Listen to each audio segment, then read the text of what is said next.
Lebih lanjut, Ketut Suwaryo mengungkapkan kegiatan kepramukaan juga sebagai bentuk kebersamaan dan kedisiplinan untuk menyamakan persepsi tentang langkah dan materi pembinaan kepramukaan di sekolah sebagai implementasi dari kurikulum 2013 K13.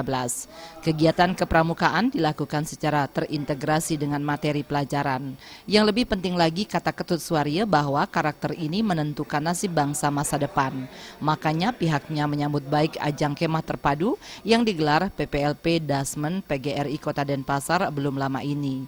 Berbagai kegiatan termasuk kepramukaan yang wajib dilakukan di sekolah, diantaranya membudayakan kerja keras, kerja cerdas, dan kerja ikhlas lewat Dasa Dharma Pramuka. Pramuka di lingkungan YPLP Dasmen PGRI Kota Denpasar siap melakukan revolusi mental. SMK PGRI 4 sangat mensupport dan mendukung, dan kami akan selalu mengikuti, apalagi untuk pramuka ya, di mana sesuai dengan harapan pemerintah dalam revolusi mental ini, pramuka merupakan ujung tombak di dalam melaksanakan daripada program-program itu.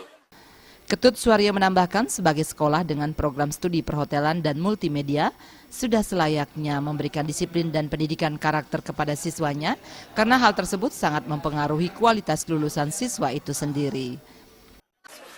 Di mana kita tahu bahwa pramuka dalam pendidikan kepramukaan di sana dituntut adalah pola hidup yang sederhana, kejujuran, dan barangkali yang paling penting itu adalah penanaman disiplin.